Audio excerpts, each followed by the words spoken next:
Good afternoon.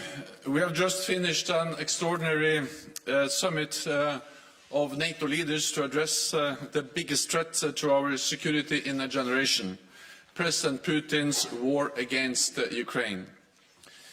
The people of Ukraine are resisting with courage and determination, fighting for their freedom and for their future.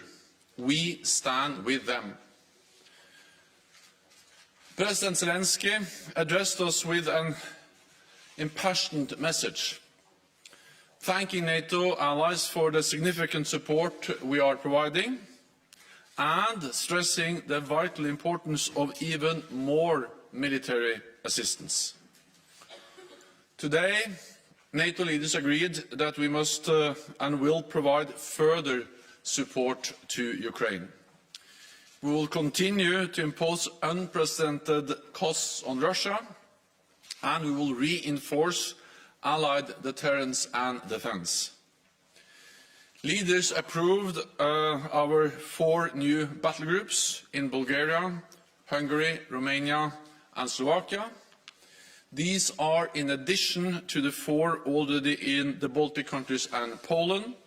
So we have 8 multinational NATO battle groups now, from the Baltic Sea to the Black Sea.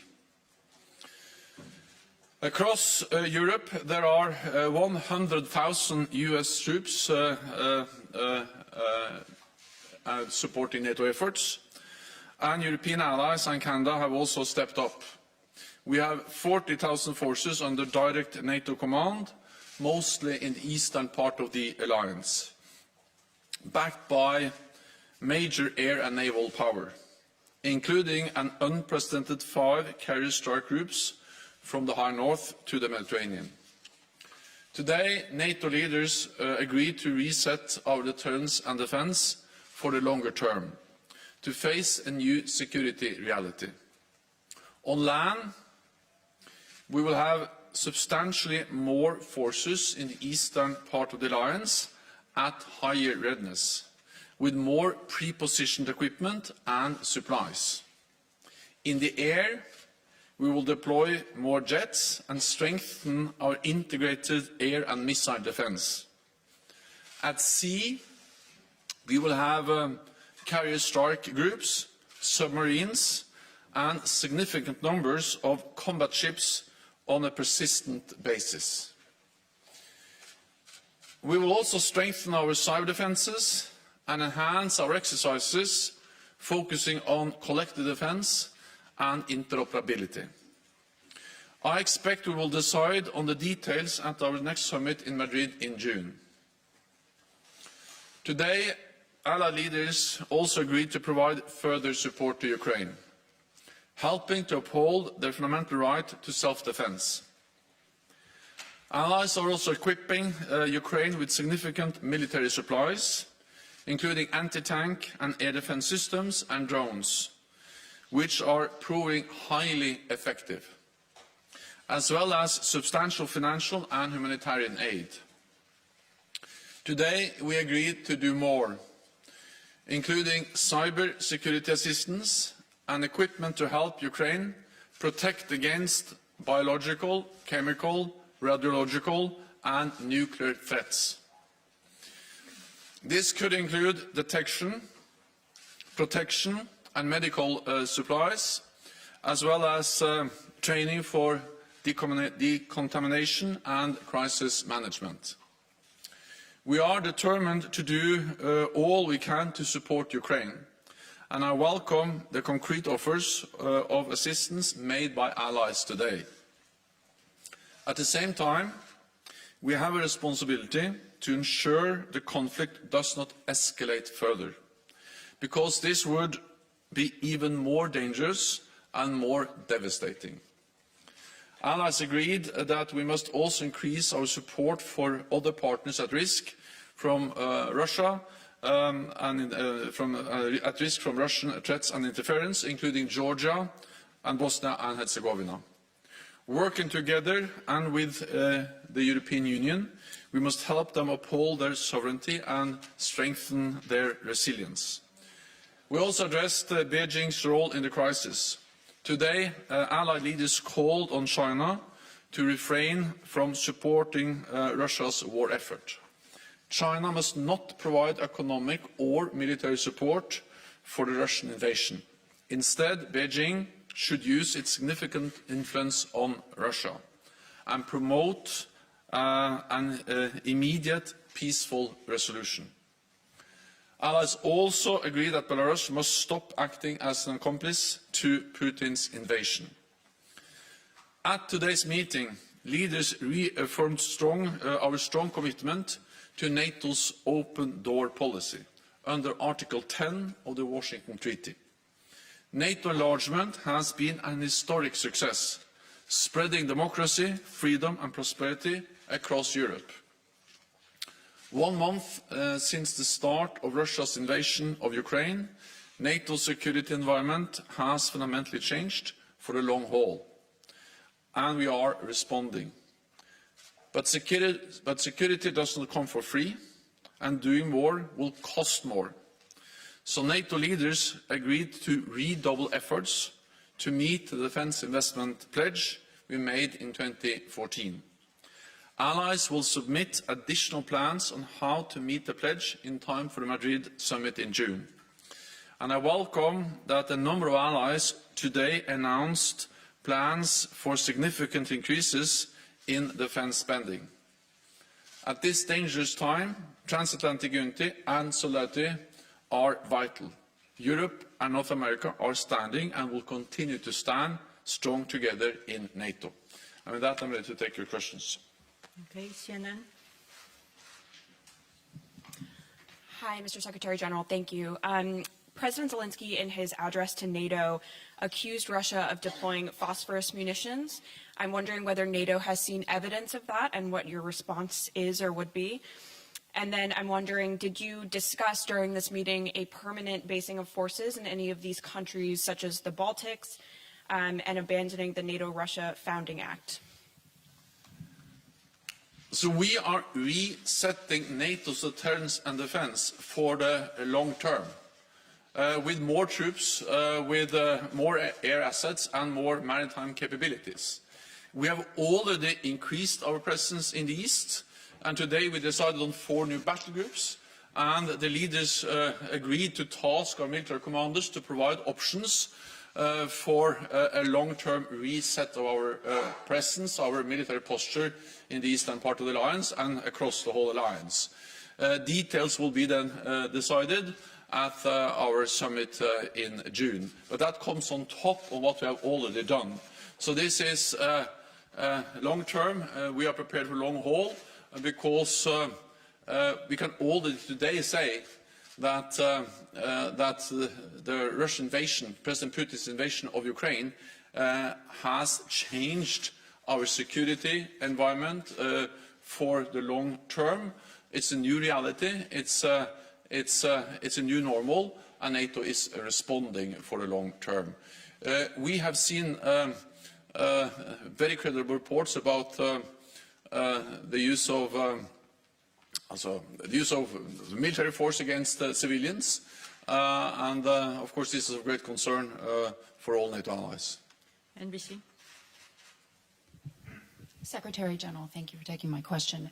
How do you believe NATO will respond if China begins to support Russia economically and perhaps with military supplies? And also, do you believe that there's a role to play for NATO when it comes to alleviating energy costs? And I'm talking about speaking directly to Saudi Arabia and other OPEC producers. Thank you. So NATO allies are coordinating their efforts when it comes to also energy security, and it was also addressed in the meeting today to step up supplies, to diversify sources of supply, and also to reduce dependence on supplies from Russia. And later on today, I also participate in the G7 meeting, and of course, in different frameworks, G7 working with the EU. There are different formats where NATO allies address the need to strengthen energy security and reduce dependence on Russian oil and gas. Our message to China is that they should join the rest of the world and clearly condemn the brutal war against Ukraine and not support Russia, neither with economic support or, of course, not with military support. Okay, we'll go to Interfax Ukraine, lady in the second row. Yeah. General News Agency Interfax Ukraine. I would like to ask you if Polish leadership put at the table today for discussion the proposal to send peacekeeping mission to Ukraine, and if yes, what kind of discussion it was, and is there some conclusion? Thank you.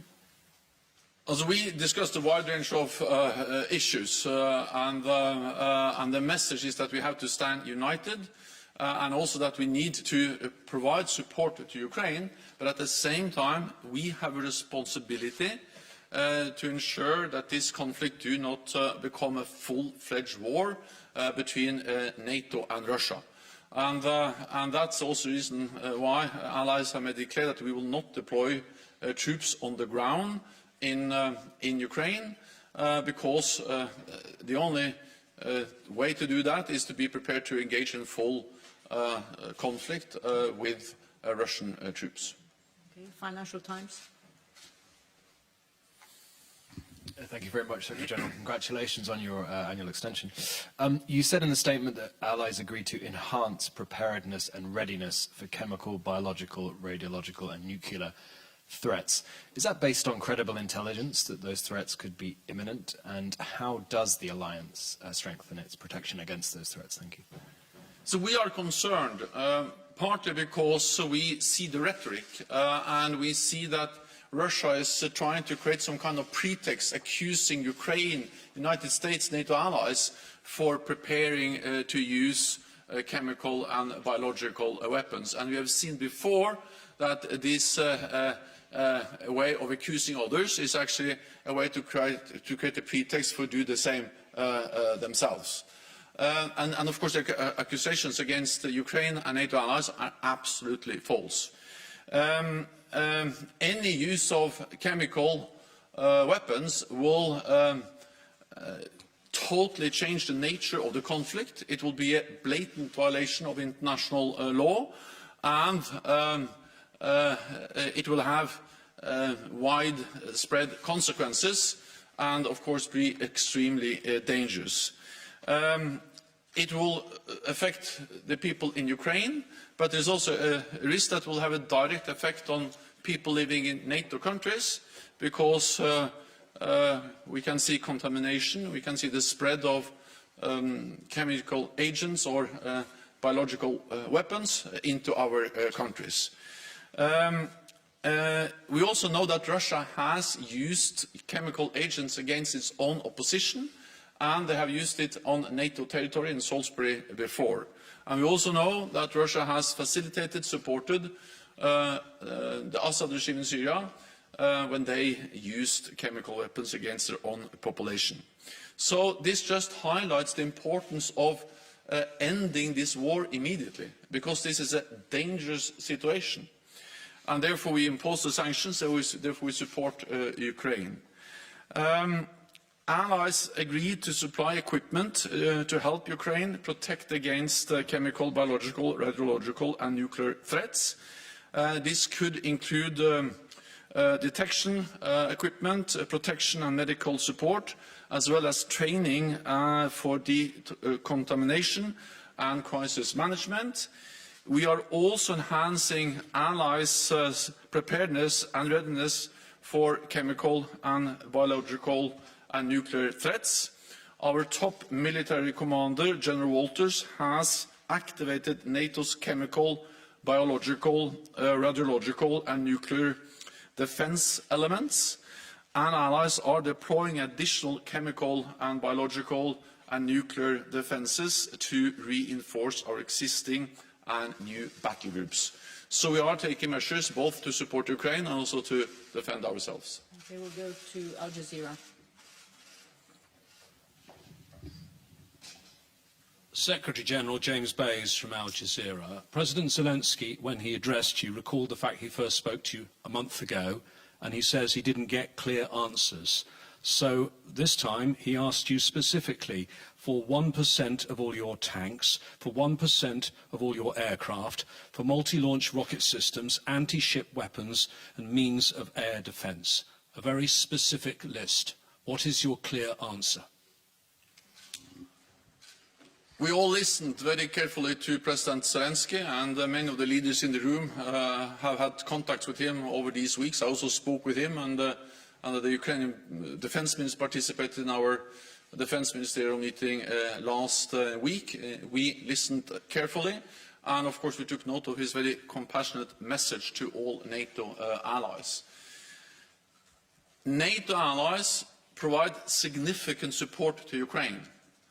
And we provide also lethal weapons, advanced systems, and also systems that help them to shoot down planes and attack battle tanks with anti-tank weapons, and many other types of systems, including drones. I will not go into the details of the exact type of systems we are deploying. There is close contact between NATO allies and Ukraine. But what I can say is that allies do what they can to support Ukraine with weapons so Ukraine can defend themselves. Self-defense is a right enshrined in the UN Charter. At the same time, we have a responsibility to prevent this conflict from becoming a full-fledged war in Europe involving not only Ukraine and Russia, but NATO allies and Russia. That will be more dangerous and more devastating. And I think we have to be honest about that, and that's exactly what we have been in our meeting today, and also what I say to you in the press conference now. Well, what we do is that we are delivering a lot of equipment, and that is an answer, but I will not go into the details. I don't think that's wise for operational reasons if I listed exactly what and when and how. We are delivering essential equipment to Ukraine.